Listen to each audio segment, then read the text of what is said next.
Tidak usah cari pujian manusia. Amin. Nggak usah cari pengakuan manusia. Karena kita akan menerima puji-pujian yang paling luar biasa ketika Yesus menyatakan dirinya. Kita semua di sini sepakat berkata bahwa Tuhan itu baik. Bahkan kalau kita masih bisa bernafas hari ini, kita datang ke tempat ini, itu semua karena kebaikan Tuhan. Benar nggak saudara? Ya, kita sama-sama buka saja 1 Petrus pasal yang pertama, ayat yang pertama. Kita akan belajar sama-sama. Ya, mulai ayat yang ketiga. Nanti kita baca sampai ayat yang ke-9 saja. Ya, 1, 2, 3 kita baca sama-sama ayat ini. 1, 2, 3. Terpujilah Allah dan Bapa Tuhan kita Yesus Kristus, yang karena rahmat-Nya yang besar telah melahirkan kita kembali oleh kebangkitan Yesus Kristus dari antara orang mati pada suatu apa? Hidup yang... Saya akan bahas satu-satu ayat saudara biar cepat ya.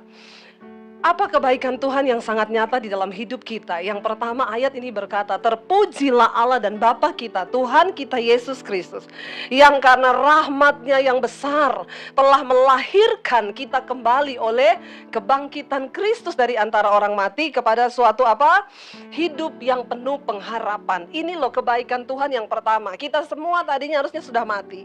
Upah dosa adalah maut. Semua kita harusnya dihukum masuk neraka, tapi bersyukur ya, oleh karena anugerah dan rahmat Tuhan yang besar, kita ini dilahirkan kembali.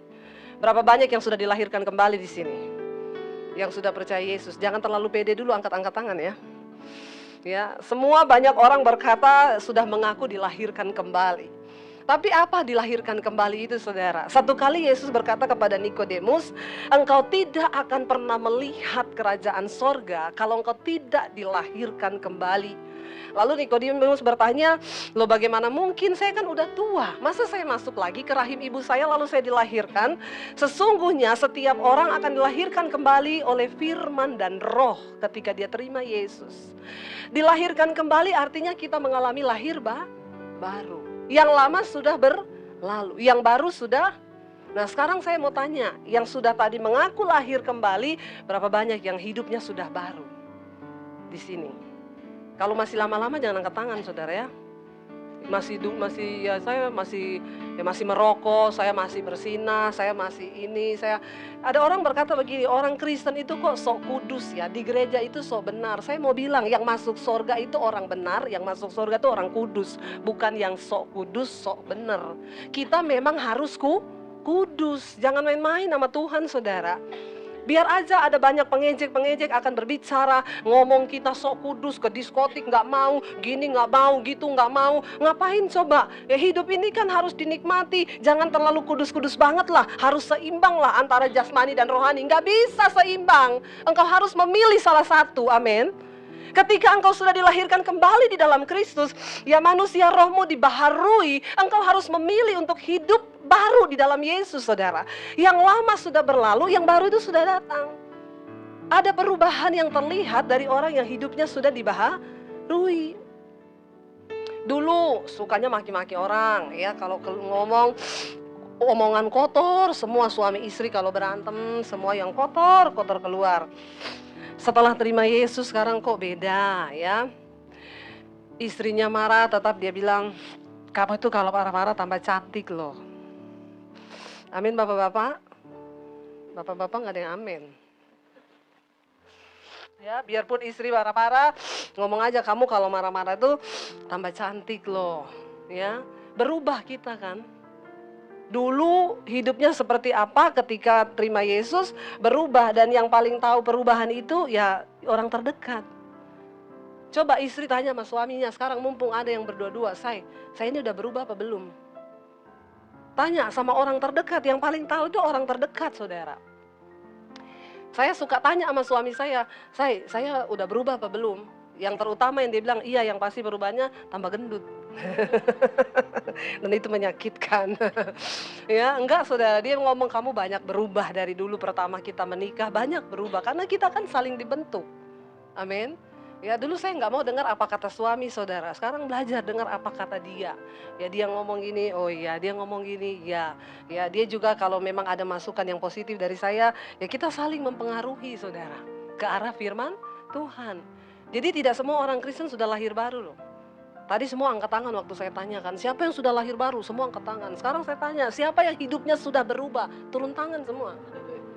Ya, nggak ada yang berani lagi angkat tangan. Kemana tadi semua yang angkat tangan itu kah? Makanya saya bilang jangan cepat-cepat angkat tangan. Tapi saudara, minta sama Tuhan, kita dilahirkan kembali ya. Kita sudah ada dalam Yesus, yuk kita berjuang.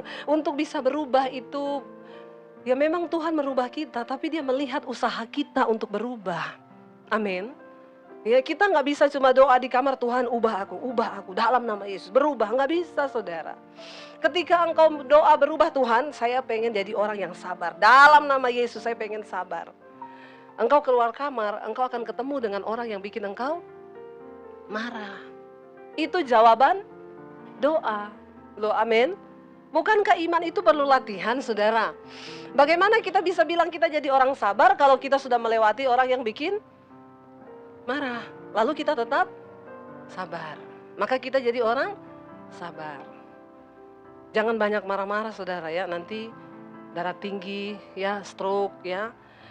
Apalagi hidup ini kan singkat saudara. Kita berdoa ya, supaya kita ini jadi orang-orang yang belajar melakukan firman Tuhan. Alkitab bilang gini, kalau kita cuma punya iman saja itu baik, tapi setan juga percaya. Hanya ada satu Tuhan dan setan juga gemetar. Nah, kalau kita cuma percaya aja sama Tuhan, nggak ada bedanya kan sama setan kan? Benar nggak saudara? Setan juga percaya loh, hanya ada satu Tuhan dan setan gemetar kepada nama Tuhan. Tapi kalau kita hanya sampai dipercaya aja, ya kita sama setan nggak ada bedanya. Hari-hari ini kan susah dibandingkan mana setan mana orang kan. Sampai setan itu protes sama Tuhan udah gak mau jadi setan. Karena manusia lebih setan dari setan katanya. Ya, lo bener. Satu kali ada pendeta jalan di kuburan, tegang pendetanya saudara. Karena di kuburan takut ya, namanya pendeta juga masih manusia. Lagi tegang ada kuntilanak muncul saudara. Hihihi, karena kaget, dasar ini pendeta mungkin memang tidak ada iman. Dia teriak, setan! Kuntilanaknya gini, oh darah Yesus. Jadi yang beriman yang mana? Pendetanya atau setannya? Jadi hari-hari ini saudara, ya kita bisa bilang kita beriman, kita bisa bilang kita pengerja, kita bisa bilang kita pendeta. Tapi ingat loh, pada akhirnya Tuhan yang akan uji iman kita.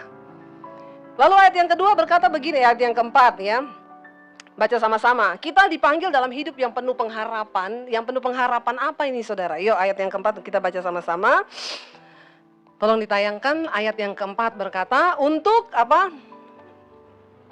Menerima suatu bagian yang tidak dapat binasa, yang tidak dapat cemar, yang tidak dapat layu, yang tersimpan di sorga bagi kamu. Ini loh bagian yang Tuhan sediakan bagi kita. Kenapa kita harus hidup baru, dilahirkan kembali? Karena ada satu yang luar biasa yang Tuhan sediakan buat kita di sorga. Saudara, dulu kan saya sudah pernah bilang di sini ya, bumi ini bukan tempat kita yang sesungguhnya. Bumi ini adalah nusa kambangan, tempat pembuangan, tempat terkutuk. Kita dibuang ke sini, setan juga dibuang ke sini. Kita hidup satu nusa kambangan sama setan di sini. Nah, Yesus datang membawa kerajaan Allah. Dia mau orang dilahirkan kembali ikut Dia untuk menerima satu bagian yang sudah disediakan buat kita. Nah, ketika kita nanti akan menerima bagian ini, selama kita di bumi ini, kita disuruh latihan nih. Kenapa? Kita kan akan menerima satu bagian yang tidak dapat binasa, yang tidak dapat cemar, dan yang tidak dapat layu. Nah, Tuhan mau kita masih di bumi ini latihan yuk. Ya, karena di sorga kan ada standarnya. Nggak ada orang cemar masuk sorga, saudara. Ya, nggak ada orang kepahitan masuk sorga. Nanti repot di sorga kalau orang kepahitan berantem lagi. Malaikat harus konseling. Stres nggak saudara? Bener nggak ada suami istri masuk surga berantem lagi di surga? Malaikatnya bingung. Ini di surga sama aja berantem juga, di bumi juga berantem, mending ke neraka aja ya. Jadi di surga itu orang-orang yang dipilih. Bayangkan ya kalau untuk masuk ke satu tempat aja ada pilihan, ada undangan khusus. Apalagi ke surga itu pasti pilihannya selektif dari Tuhan. Kenapa kita harus berlatih saudara untuk tidak cemar, tidak pahit hidup ini? Kita berlatih untuk kita kudus. Ya karena di sorga itu kudus. Ya karena di sorga itu tidak cemar. Karena di sorga itu tidak binasa. Kita akan menerima bagian ini. Nah latihannya kapan? Sekarang di bumi ini. Berlatihlah jadi orang yang sabar. Karena di sorga gak ada orang tersinggungan, amin. Ya, di sorga nanti nggak ada orang kepahitan, nggak ada. Nah, kita latihan sekarang. Lalu ayat yang berikutnya bilang apa? Yang kelima ya. Yaitu siapa? Kamu yang dipelihara dalam kekuatan Allah. Karena apa? Karena imanmu. Orang yang beriman hari-hari ini akan dipelihara di dalam kekuatan Allah. Saya tanya lagi, siapa di sini yang beriman? Udah takut angkat tangan loh. Ya. Tapi puji Tuhan, maksudnya mulai sadar. Ya, jangan terlalu pede jadi Kristen supaya kita ini nanti benar-benar masuk di dalam. Yang saya mau tanya dulu, yang beriman hari ini yang beriman. Enggak ada yang beriman? Nah, terus kenapa saudara datang ke tempat ini kalau saudara tidak beriman, ya? Kita semua beriman yang ada di sini, tapi kadar imannya beda-beda. Kenapa saudara beda-beda? Karena iman itu sangat ditentukan oleh sebuah hubungan. Ya, iman orang, kenapa kita bilang gini, dia kok bisa yang ngalami mujizat-mujizat begitu? Ya, dilihat dulu hubungannya sama Tuhan gimana.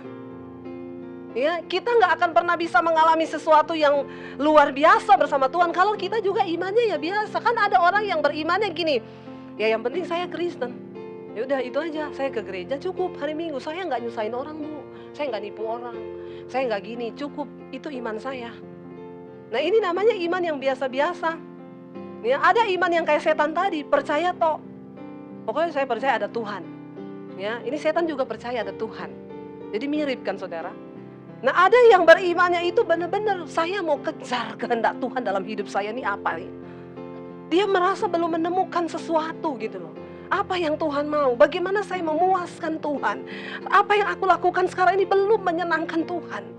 Apa yang saya buat sekarang ini belum. Apa yang Tuhan mau tuh apa? Saya tuh setiap kali berdoa saudara, saya tuh gak pernah minta uang, gak pernah minta rumah, gak pernah minta apa, gak ada. Setiap kali berdoa saya bisa nangis berjam-jam cuma untuk satu kata. Tuhan, biar perkenananmu ada atas hidupku. Perkenananmu Tuhan, tidak ada yang lain. Karena belum tentu apa yang aku buat sekarang ini berkenan di hatimu. Itu saya bisa nangis berjam-jam cuma untuk minta satu perkenanan Tuhan. Loh benar saudara, karena gak gampang loh kita hidup dalam perkenanan Tuhan. Itu udah kesempurnaan iman ketika Tuhan tuh berkatakan aku berkenan pada apa yang kau lakukan. Bukankah itu semua yang kita rindukan di hidup ini? Amin. Saya gak mau tertipu dengan merasa ketika saya sudah pelayanan, saya sudah lakukan ini itu tuh saya tuh tiba-tiba saya tuh gak berkenan dengan apa yang saya buat di hadapan Tuhan. Nah orang-orang sekarang itu kan udah tidak lagi berdoa itu saudara. Ya, jadi kita perlu meminta loh sama Tuhan, punya iman yang mengejar apa yang Tuhan mau di hidupku. Saya sampai detik ini dengan suami saudara, ya walaupun kami sudah pelayanan di sini, kami tetap minta kehendak Tuhan atas hidup kami. Tuhan apa yang kau mau? Satu saat ketika Tuhan bilang tinggalkan tempat ini, ya kita tinggalkan, kemana lagi ya nggak tahu. Berarti sudah selesai apa yang kita bangun di tempat ini. Hidup itu kalau saya melihat di dalam Alkitab, kehidupan rasul-rasul, nabi-nabi zaman dulu, mereka berjalan menurut tuntunan Tuhan. Ya, mereka bangun di sini selesai. Rasul Paulus, Tuhan suruh aku bergerak pergi ke sini. Saya baca kisahnya nabi-nabi zaman dulu, mereka tuh kayak nggak ada kerjaan. Tiap hari kerjaannya cuma duduk tanya, Tuhan saya mau ngapain lagi? Tuhan bilang kamu pergi dari sini, kamu jalan ke Damsyik, kamu ke sana, kamu ke sini, kamu nanti ketemu ini, ketemu itu. Sampai saya tuh kalau baca ya orang-orang ini ya benar-benar loh ya hidupnya itu ikut Tuhan. Saya nggak suruh saudara itu besok nggak usah kerja terus duduk di kamar terus tanya Tuhan saya mau ngapain nih Tuhan ya. Enggak, bukan itu. Tapi milikilah satu hati yang terus rindu cari tahu apa kehendak Tuhan dalam hidup kita. Ya, punya kadar iman yang tinggi di hadapan Tuhan saudara. Kenapa? Karena suatu saat kita akan diuji. Coba nanti kita lihat ya. Kamu akan dipelihara dalam kekuatan Allah karena imanmu. Karena iman kita akan dipelihara dalam kekuatan Allah loh. Sementara apa? Kamu menantikan keselamatan yang tersedia untuk dinyatakan pada zaman akhir. Loh, kita ini kan berpikir kita sudah selamat. Tapi ini dikatakan keselamatan yang telah tersedia untuk dinyatakan. Kita masih menantikan keselamatan yang telah tersedia untuk dinyatakan pada zaman akhir. Kita ini semua masih dalam tahap menanti. Ingat, jangan tertipu, berjaga-jagalah senantiasa saudara. Kenapa? Karena kita semua lagi dalam proses perjalanan sampai ke keselamatan akhir. Kita belum capai garis ini. Akan ada banyak orang yang berjatuhan di tengah jalan, berguguran imannya karena motivasinya, karena ada banyak pencobaan. Hidup ini penuh dengan kejutan, saudara. Benar nggak? Ada banyak peristiwa yang kadang tanpa kita sadari tiba-tiba datang. Hari ini kita baik-baik aja, besok belum tentu. Karena hidup ini terus berputar. Kenapa kita harus punya iman yang teguh, saudara? Karena hidup ini penuh dengan kejutan. Kita masih menunggu. Saya kaget dapat berita, saudara, teman pelayanan kami dulu di Solo. Dia pindah ke Surabaya sama istrinya. Bapak ini melayani Tuhan setia. Orangnya gak neko-neko. Cinta banget sama istri. Anaknya cuma satu. Mereka keluarga yang berbahagia. Melayani Tuhan. Kurang apa coba? Pindah ke Surabaya. Tiba-tiba saya dapat kabar beberapa bulan lalu suaminya ini meninggal. Saya syok setengah mati karena waktu saya pelayanan ke Surabaya, saya masih ketemu mereka berdua dan makan sama-sama. Saya bilang, Ci, masa nggak salah sih meninggal? Nangis kan dia malam itu waktu suaminya meninggal. Iya Deb, gini. Tapi saya, kenapa Ci? Ada tumor di livernya. Ya udah. Lalu waktu saya pelayanan ke Surabaya, saya telepon dia datang ke hotel, kami share di hotel, saudara. Dia cerita sama saya gini, Deb, hidup itu ya, gak ada yang tahu ya. Dulu kita sama-sama, kamu ke Surabaya telepon, saya sama suami datang, kita makan bareng ya. Tapi ya itulah hidup penuh kejutan ya. Waktu saya suami saya cepat sekali, dia nggak ada keluhan apa-apa. Satu saat dia mulai merasa sakit ya di bagian perut, lalu check up. Waktu check up dokter kaget karena ada tumor di dalam livernya, dan tumor itu ternyata memang sudah tidak bisa dia apa-apain lagi. Jadi dokter bilang ya ini tinggal hanya menunggu waktu saja. Dia bilang gini, waktu yang berat buat saya Deb, karena dia punya anak sematawayang perempuan, saudara. Dan anak ini dekat sekali sama papinya. Dia bilang satu kali, Deb, waktu saya lagi di rumah sakit, anak saya mau berangkat kuliah, pamit sama papinya di dalam kamar. Waktu dia masuk, papinya itu lagi memuji Tuhan, puter handphone sambil semua baik, apa yang telah kau perbuat di dalam hidupku. Anaknya masuk, papi saya mau kuliah. Oh ya, udah. Dia cepat-cepat keluar, sampai di luar nangis, saudara. Anak ini nangis, ya nangis sampai benar-benar termehek-mehek nangisnya. Terus maminya tanya, kenapa Ca? Tuhan tuh nggak adil, Tuhan tuh jahat, Mam. Papi itu orang baik loh. Papi itu nggak jahat, masih banyak orang yang lebih jahat dari papi. Tapi kenapa papi yang Tuhan izinkan sakit begini? Ya memang kita ini kadang tidak bisa mengerti ya saudara. Ada orang yang diharap-harapkan mati, nggak mati-mati loh. Saking jahatnya, minta ampunnya, kita doa biar didoakan mati juga nggak mati. Tapi memang banyak orang bilang sih orang baik itu cepat mati. Karena rumahnya di surga udah jadi. Ya, yang jahat itu lama matinya saudara. Ya, bahkan meraja lagi kadang-kadang nggak mati-mati. Saya tuh kadang kalau lihat TV, koruptor-koruptor yang cari masalah itu kadang, Tuhan kenapa nggak mati aja ya? Maksudnya kena serangan jantung itu selesai, bangsa ini aman, tentram, damai. Tapi kan itu cara berpikir kita, bukan cara berpikirnya Tuhan kan begitu kan. Lalu maminya bilang sama dia gini, kamu nggak boleh berpikiran gitu. Nggak, tapi Tuhan itu nggak adil. Terus yang lebih bodoh lagi itu si papi, dia bilang. Itu papi bodoh banget. Kenapa? Dia kaget. Kamu nggak boleh ngomong gitu loh. Dia udah tahu Tuhan biarin dia sakit begitu, ngapain dia masih mau tetap memuji Tuhan? Waduh, di situ maminya terpukul saudara. Dia bilang, saya antar dia ke kampus. Dia sepanjang jalan saya nangis di mobil. Saya curhat sama anak saya itu, saya bilang, kamu tahu Ica, yang lebih membuat mami sedih bukan karena papi sakit, tapi ketika mami ketahui imanmu cuma sebatas itu dan kamu bilang papi bodoh memuji Tuhan. Justru kamu harusnya belajar dan lihat iman papimu. Walaupun dia udah ngalami sakit yang begitu, dia masih tetap memutuskan untuk memuji Tuhan, bahwa Tuhan itu baik. Lalu maminya bergumul karena anaknya tetap pahit saudara. Tetap disuruh berdoa, enggak mau. Enggak Tuhan-Tuhanan. Waktu papinya meninggal, Maminya bilang sama saya, aku udah bingung aja Deb, gimana nanti dia akan bersikap. Saya takut dia murtad sama Tuhan. Tapi maminya cuma bisa berdoa. Tapi saya percaya orang benar yang beriman akan mewariskan iman itu kepada anaknya. Itu otomatis, saudara. Kenapa? Karena anak itu melihat bagaimana iman orang tuanya. Ingat waktu Rasul Paulus bilang kepada Timotius, aku melihat iman di dalam dirimu. Itu iman yang dimiliki oleh nenekmu dan juga ibumu, yang sekarang ada juga di dalam kamu. Amin. Makanya para orang tua di sini, milikilah iman yang teguh supaya engkau bisa wariskan iman itu kepada anakmu. Tidak ada warisan lain yang kita bisa tinggalkan kepada anak kita selain warisan iman. Kita tinggalin dia kekayaan, ya dia bisa hilang kekayaan itu habis, bahkan bisa berantem gara-gara harta. Saya lihat di TV ada satu orang Chinese di Surabaya, dia buka warung untuk orang-orang miskin, saudara, ya. Jadi warungnya itu ada makan sayur, ada ayam, ya. Pokoknya makanannya itu layak dan benar-benar enak.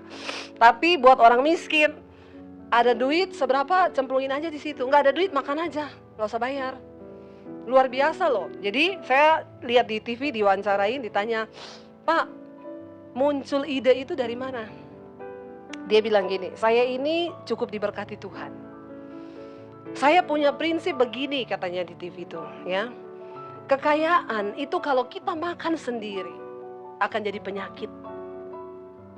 Ya, kita habisin sendiri jadi penyakit, bener. Ya makan enak, terus tiap hari makan enak, terus di luar, terus padahal nggak sehat, jadi penyakit. Tapi kalau kita dia bilang kalau kita tabung, ya, untuk anak-anak, bisa bikin berantem dan hancur keluarga. Karena saya sudah melihat banyak, dia bilang, orang itu tinggalin warisan kekayaan buat anak-anak, justru anak-anak berantem semua. Saya ditelepon satu keluarga, Bu Debi, gini loh, kami dari satu gereja, ibu sering pelayanan di gereja kami. Kami ini ada 3 bersaudara di gereja itu, satu gereja, Bu. Tapi kami ini musuh bebuyutan. Ya, dari sejak orang tua kami pergi, itu gara-gara papa saya tinggalin warisan di salah satu ini, ada rumah, ada ini. Tapi yang menguasai itu kokoh kami, Bu. Kami satu gereja, Bu. Ibu sering khotbah di gereja kami. Jadi gini, Bu, ya, kalau kita datang hari Minggu, saya lihat kokoh saya di balkon, saya di bawah. Kalau saya datang di bawah ada kokoh saya naik ke balkon. Nanti taci saya yang satu nggak tahu kemana lagi dia. Pokoknya kita nggak mau ketemu di gereja. Tapi saya pikir-pikir gini ya, Bu, ya, sampai kapan ya kita begitu ya, Bu? Kami butuh mediasi nih, mediator untuk mendamaikan kami. Ibu mau nggak, bersedia nggak? Saya pikir ini misi pendamaian ya, inilah tugas pendeta. Padahal saya bukan gembalanya. Tapi ya enggak apa-apa, saudara. Saya ini banyak menggantikan tugas gembala di mana-mana. Gereja seluruh dunia datangnya sama saya, saudara. Biar aja, nggak apa-apa ya, upah saya besar di sorga. Jadi saya datang, ketemu ini berdua kakak adik. Jadi gini, Bu, nanti kami berdua sudah sepakat. Nanti kapan kita mau telepon kakak kami atau ibu yang telepon deh. Ibu bicara, nanti kami bertiga ketemu, Bu. Saya dengerin mereka cerita gini. Saya tanya gini, jadi saya mau cari tahu ini niatnya mereka ini. Mau berdamai dengan kakaknya ini memang tulus dari hati atau ada udang di balik bakwan lagi? Loh, kita ini hamba Tuhan harus jeli loh, saudara, karena kalau enggak kita jadi bulan-bulanan. Lalu saya dengar cerita, jadi kakak kami itu serakah dia, Bu. Ya harta dia kuasai, rumah dia kuasai, ini dia kuasai. Jadi gini, Bu, jadi kan ini 2 bulan lagi dia mau jual rumah papa kami nih, Bu. Saya mulai nangkep ini. Oh, jadi sudah ditawar kemarin 30M, ada yang nawar gini. Jadi maksud kami makanya, Bu, kita mau berdamai, Bu. Ya setidaknya kan kita ada bagian juga di situ dikit, Bu. Terus saya tanya gini, berarti ini mau berdamainya karena kakaknya mau jual rumah? Ya salah satunya itu. Saya pulang dulu ya. Saya bilang, saya pulang dulu, kalian berdoa lagi deh. Ya, karena saya tidak yakin sebuah niat perdamaian yang keluar dari akal bulus begini, ini Tuhan tidak berkehendak ini. Kalian ternyata tetap karena kepingin harta lagi ini. Ya, jadi saya nggak mau. Jadi gini aja, berdoa aja dulu, minta hati dari Tuhan untuk mau mengejar perdamaian itu benar-benar karena dari Tuhan. Bukan karena ada pengen jual rumah, pengen apa, saya nggak mau, saya bilang. Ya, akhirnya dia telepon kemarin, jadi gimana ini Bu, nggak mau, nggak. Ya, nggak mau saya. Ya, biar mau ditawari dapat berapa persen dari penjualan rumah, nggak mau. Ya, bukan itu tujuan kita. Tujuan kita ini, ya, yuk, hidup ini kan apa ya saudara? Yuk kejar nilai yang pasti. Kenapa engkau mau berdamai? Karena Tuhan suruh aku berdamai. Bukan karena ada embel-embel yang lain. Lalu ayat yang ke-6 berkata begini saudara ya. Ayat 6 bilang begini, bergembiralah akan hal itu ya. Yang tadi dia bilang itu bergembira akan hal itu akan apa? Akan keselamatan yang akan dinyatakan pada zaman akhir itu. Sekalipun sekarang ini apa? Kamu harus seketika harus berduka cita oleh berbagai-bagai pencobaan. Ada yang lagi dapat pencobaan hari ini? Yang lagi ada masalah berapa banyak? Yang lagi ada masalah. Yang lagi tidak ada masalah. Ya, saya dibuat bingung terus dari tadi ya. Sekali lagi nih, saya mau ngaku ya, coba ngaku tolong jujur ya. Saudara yang lagi ada masalah hari ini angkat tangan. Yang lagi ada masalah saja. Sayap kanan paling banyak masalah itu sana ya. Yang lagi tidak ada masalah, angkat tangan. Yang bingung angkat kaki. Mending angkat kaki aja. Ya. Yang lagi ada masalah saya berdoa Tuhan turut bekerja ya, mendatangkan kebaikan. Yang tidak ada masalah saya doakan ada masalah. Kenapa? Karena ini Alkitab yang ngomong ya. Sekalipun sekarang ini kamu seketika harus berduka cita oleh berbagai-bagai pencobaan. Kita sedang menanti keselamatan yang akan dinyatakan dalam zaman akhir ini. Dia bilang bergembira akan keselamatan itu. Arahkan fokusmu pada keselamatan itu. Sekalipun sekarang ini seketika kamu harus berduka cita oleh berbagai-bagai pencobaan. Saudara, ya tadi saya bilang hidup ini itu misteri, penuh kejutan. Ya, kemarin ada teman lagi yang cerita, bapaknya meninggal, mendadak meninggal. Ya, tiba-tiba anfal, dibawa lari ke Singapura, saudara. Bayar Singapuranya aja kamar untuk kamar perawatan ICU-nya 1 malam 300 juta. Ya, bertahan hanya 3 hari. Habis 900 juta, bertahan 3 hari lewat, dipanggil Tuhan. Anaknya nangis, sedih, nangis saudara. Ya kenapa begitu cepat? Lagi nangis di depan peti di rumah duka, ada perempuan datang bawa anak laki 1. Nangis di situ. Ini siapa? Istrinya. Loh? Istri dari mana? Dari luar kota, tinggalnya di sini. Belum selesai datang lagi 1 bawa anak. Nangis. Ini siapa? Istrinya juga. Anaknya kaget lagi. Nggak lama datang lagi. Bawa anak. Ini siapa? Istrinya juga. 6. Ya. Luar biasa ya saudara ya. Mati, datang 6 orang nangis depan peti. Semua bawa anak loh. Makanya orang itu kadang-kadang kalau terlalu kaya, duitnya kebanyakan, ya kan harus dibagi-bagi katanya ya. Kalau Roma Irama bilang, menikahi janda-janda itu ibadah. Tapi harusnya nikahi janda miskin dan janda tua. Itu baru ibadah. Kalau nikahi janda muda, itu nafsu. Jadi harus bisa dibedakan. Orang itu kalau terlalu kaya saudara, akhirnya memang dia kaya banget. Akhirnya ya begitu. Makanya ya hidup ini saya sih gak pernah minta kaya ya. Dan saya memang tidak kepengen kaya. Jangan nanti kalau kaya berubah saya. Gak jadi hamba Tuhan lagi, bener gak?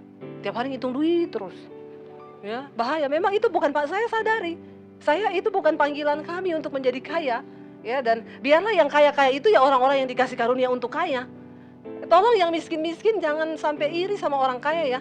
Terus engkau bilang orang kaya itu enak banget ya hidupnya. Belum tentu engkau dikasih kaya bisa bertahan. Mungkin 3 hari aja udah bunuh diri. Karena untuk kaya itu juga anugerah saudara. Lo bener nggak? Orang itu untuk kaya itu pun kasih karunia loh. Nggak gampang loh orang kaya itu. Makanya tukang ojek ngomong enak banget orang kaya. Kata orang kaya begini, lu ya tukang ojek, makanya lu jangan ngopi terus. Sekali-sekali minum vodka. Biar lu tahu hidup ini bukan cuma pahit tapi puyeng. Kalau tukang ojek ngertinya kan hidup itu pahit toh. Orang kaya puyeng saudara. Ya, bukan cuma pahit tapi puyeng bener. Kita mikirin 10 juta udah cokot-cokot kepala kita. Orang kaya itu mikirin 10 M cokot-cokot. Sebenarnya cokot-cokotnya sama nggak? Sama, yang beda nolnya. Loh bener, cokot-cokotnya itu sama loh ya. Karena menurut takaran. Jadi menjadi kaya itu juga tidak gampang. Ya. Ya saya nggak mau jadi kaya. Bener, orang itu kalau kaya banyak pendeta yang sudah berubah sekarang.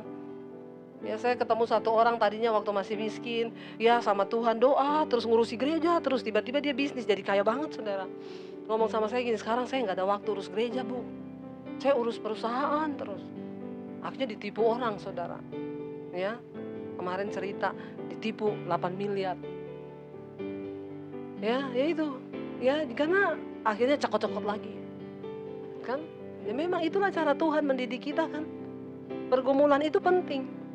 Kita kalau udah gak ada pergumulan, udah terlalu jalan tol, gampang mati saudara. Gak ada rem. Nah kenapa Tuhan izinkan pencobaan dalam hidup ini? Untuk bikin kita akhirnya mundur lagi selangkah, lalu Tuhan sadari diri. Tapi ada orang saudara, biar udah ada pencobaan, gak tarik diri mundur, lurus terus dia tancap gas. Orang-orang begini berakhir pada kebinasaan loh. Hidup ini yang penting itu bukan apa yang Anda capai, tapi nilai di dalam apa yang Anda capai itu. Amin. Loh kita dapat uang 30 miliar, ya bagus. Tetapi yang lebih bagus itu proses waktu engkau menuju ke sana. Ada jatuh bangun, engkau dapat nilai. Kan Tuhan itu membentuk kita lewat semua nilai kehidupan kan. Benar gak saudara? Nah kalau kita tidak pernah mengalami pencobaan, nilai apa yang kita dapat di hidup ini? Nggak ada nilai apa-apa yang akan kita bawa nanti menghadap Tuhan. Kita tidak punya pengalaman bersama Tuhan, kita nggak punya pengalaman dibentuk bersama Tuhan. Ya, jadi anaknya itu tadinya dia hancur hati waktu papanya meninggal. Sekarang dia bilang gini, ya puji Tuhan lah bapak meninggal lah. Kalau nggak bisa 12 nanti yang nangis depan peti. Kebanyakan saudara.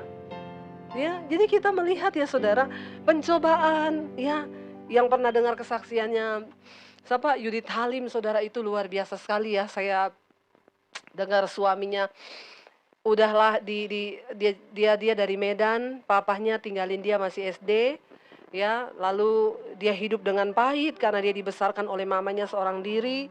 Ketemu satu laki-laki dari Singapura datang, kamu mau nggak usah kerja, pakai sopir, pakai ini, nikah sama saya.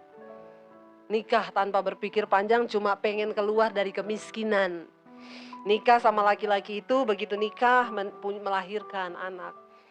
Waktu melahirkan anak, suaminya bilang kamu berangkat ke Singapura, melahirkan di sana ya, suaminya di Medan.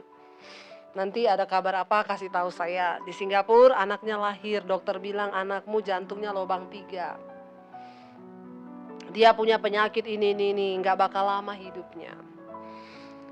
Dia kabari suaminya bilang, oh kalau gitu ya sudah ya, saya ceraikan kamu deh, saya nggak mau nikah sama perempuan yang lahirin anak cacat. Dia pulang ke Jakarta, ke Medan, anaknya ditinggal di Singapura di rumah sakit, kaget masuk rumah, udah ada perempuan di tempat tidur. Pahit hati, diusir keluar dari rumahnya begitu saja. Dia balik ke Singapura ya, dia bawa anaknya naik ke lantai 21. Dengan harapan dia mau akhiri hidupnya saja di sana. Semuanya selesai mati sama-sama, dia malu sama keluarganya. Waktu mau lompat, dijamah Tuhan Yesus. Tuhan bilang, aku sanggup memulihkan hidup. Di situ dia ngalami Tuhan secara pribadi, nggak jadi bunuh diri. Kenapa kita ini perlu ketemu Tuhan saudara? Karena dalam hadirat Tuhan itu kita ini diberi pencerahan, diberi kekuatan. Nggak jadi bunuh diri, semangat hidup. Lalu pengen cari kerja untuk besarkan anaknya yang cacat. Mamanya dari Medan ditarik ke Singapura untuk jagain anaknya. Setelah mamanya datang, dia lamar kerjaan. Satu-satunya kerjaan yang bisa terima dia karena dia nggak bisa bahasa Inggris, nggak bisa bahasa Mandarin. Akhirnya diterima di Hansip, Satpam. Satpam di sebuah perusahaan. Jadi satpam ya, jaga keamanan. Lalu dari perusahaan lihat dia kayaknya orangnya ada kemampuan, disekolahin bahasa Mandarin. Disekolahin lulus, pintar, tiba-tiba jadi manajer di perusahaan di Singapura. Jadi kaya, ketemu sama satu laki-laki, berdoa, ya, hamba Tuhan, menikah mereka. Tuhan gak pernah lihat masa lalu kita, ya, yang Tuhan lihat yang sekarang.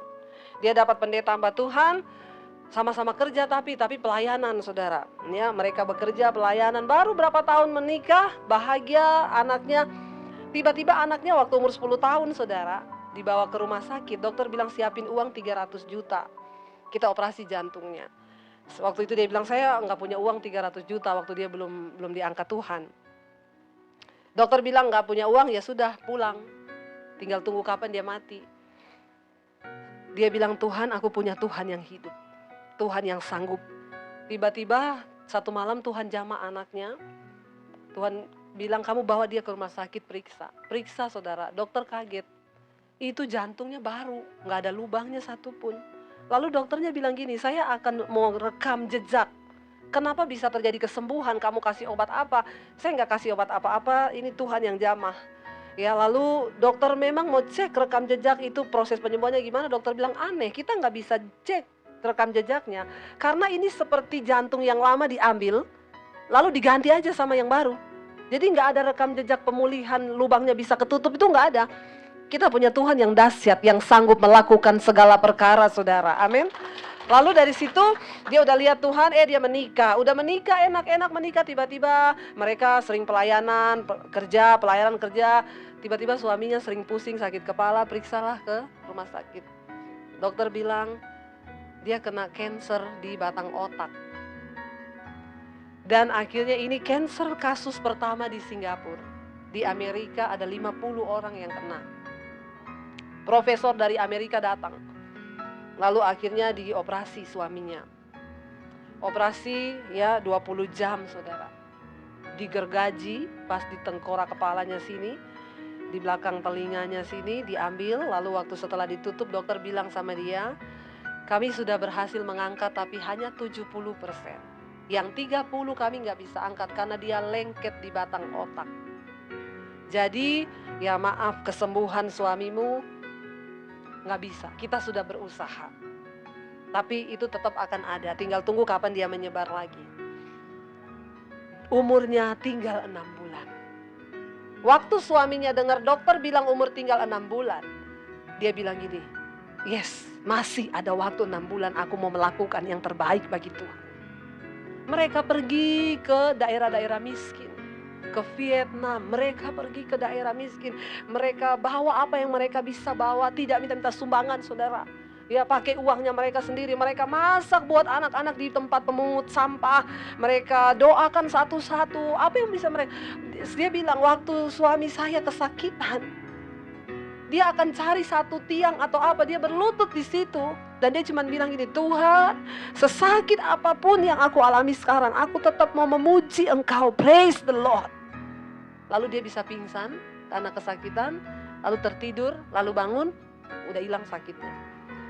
Dokter bilang tinggal 6 bulan, mereka lakukan apa yang terbaik yang mereka bisa lakukan. Tidak ada satupun kata-kata yang ngomong Tuhan tuh jahat, Tuhan gak baik. Mereka selalu mengucap syukur.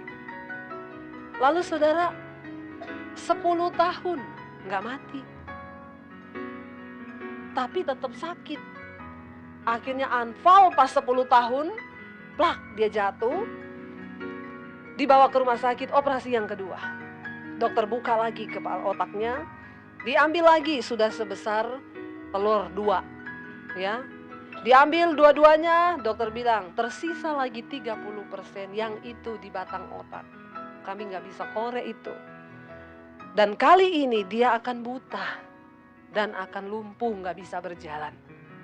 Saudara, malam itu sebelum operasi suaminya bilang sama dia, ini semua surat-surat rumah, semua asuransi saya. Kalau saya mati nanti kita ketemu di sorga. Yudit bilang, saya berdoa sama Tuhan. Tuhan, aku tidak akan lepas jubahmu hari ini seperti Yakub yang bergumul dengan Tuhan. Engkau sembuhkan penyakit suamiku. Jangan ambil lagi suami saya yang ini Tuhan. Karena kami mau melayani Engkau. Tapi habis operasi dia lihat suaminya udah tidak sadar dan kesakitan malam itu. Dokter bilang, Ya tunggu aja, bertahan tidak akan lama. Kalaupun bertahan dia sadar bangun, dia buta dan lumpuh. Dia nangis malam itu, dia bilang waktu saya lihat suami saya begitu, saya cuma bilang gini, Tuhan, ambil kalau engkau mau ambil. Saya rela Tuhan karena saya gak sanggup lihat dia kesakitan. Ambil aja. Malam dia tungguin suaminya di ruang VIP, dia tidur di ruang tamu, kelihatan saudara, tiba-tiba tengah malam suaminya lompat bangun dari tempat tidur sambil Yudit kaget. Suaminya teriak, Jesus here, Jesus here, Jesus here. Dia lari saudara masuk ke ruang rumah sakit. Dia kena hadirat Tuhan, dia jatuh. Si Yudit ini gak bisa lagi jalan deketin suaminya. Dia bilang betapa kudus hadirat Tuhan itu. Dan di dalam hadirat Tuhan, dia udah gak bisa minta apa-apa. Dia cuma duduk di ruang situ sambil ngomong, kudus engkau Tuhan, kudus, kudus. Makanya dalam kitab Wahyu itu dikatakan ada penglihatan orang yang pakai jubah putih, semua cuma dari mulutnya keluar kata kudus, kudus. Lalu saudara, dia gak bisa apa-apa, dia tertunduk, akhirnya dia ketiduran di lantai. Waktu pagi, tiba-tiba suster masuk. Pasiennya mana? Hilang, pasiennya mana? Hilang. Yudit kaget bangun. Loh, suami saya mana suster? Gak tahu makanya kemana. Gak mungkin orang habis operasi otak dibelah begitu bisa berdiri, gak mungkin. Dia kemana? Kata Yudit, rapture. Ya. Ya, Agung rapture. Lalu lagi bingung, suaminya keluar dari kamar mandi habis mandi. Aku di sini. Kenapa kalian cari aku? Susternya gini, nggak mungkin kamu tuh sakit, lo balik ke tempat tidur kan kamu tuh parah. Nggak, saya sudah sembuh. Nggak, kata dokter, orang habis operasi seperti kamu tuh baru boleh bangun dari tempat tidur itu 1 bulan. Balik. Dia bilang nggak, tadi malam Yesus sentuh kepalaku. Dan aku merasakan aku disembuhkan. Lalu dia berdiri, saudara, dia copot itu semua jarum-jarum yang melekat. Karena panas, saya mandi tadi subuh. Dan sampai hari ini dia hidup. Tepuk tangan buat Tuhan Yesus. Apa yang, saudara, orang mengalami begini, orang mau ngomong apa coba? Dia mengalami perjumpaan dengan Tuhan. Tapi saya melihat air mata yang mereka keluarkan. Selama 10 tahun mereka melayani Tuhan di dalam kesakitan. Itu loh ujian iman. Sementara kita menantikan keselamatan yang akan dinyatakan di zaman akhir, kita akan mengalami banyak pencobaan. Tapi orang yang tidak pernah menyalahkan Tuhan dan tetap punya iman yang teguh berpegang kepada Tuhan, mereka akan melihat pembelaan Tuhan. Iman yang seperti ini loh yang Tuhan cari. Adakah dia diapati di antara kita hari ini? Atau kita baru punya masalah keuangan yang hidup kayak begini, mau bunuh diri aja, mau mati aja. Baru masalah uang 100 juta, 200 juta, udah mau mati, mau gantung diri, mau apalah saudara. Kita perlu belajar banyak loh. Perlu belajar banyak. Kenapa kita ini lagi diuji iman kita? Saudara baca sama-sama, coba ayat yang ke-7 bilang apa? Maksud dari pencobaan-pencobaan itu apa? Ayat 7 bilang, baca sama-sama. Saya undang para imam musik, boleh maju ke depan. Ayat 7 bilang apa? Maksud semuanya itu ialah untuk membuktikan kemurnian imanmu yang jauh lebih tinggi nilainya daripada emas yang fana, yang diuji kemurniannya dengan api, sehingga kamu memperoleh puji-pujian dan kemuliaan dan kehormatan pada hari Yesus Kristus menyatakan dirinya. Ini goalnya saudara. Hari ini tidak usah cari pujian manusia. Amin. Nggak usah cari pengakuan manusia. Karena kita akan menerima puji-pujian yang paling luar biasa ketika Yesus menyatakan dirinya.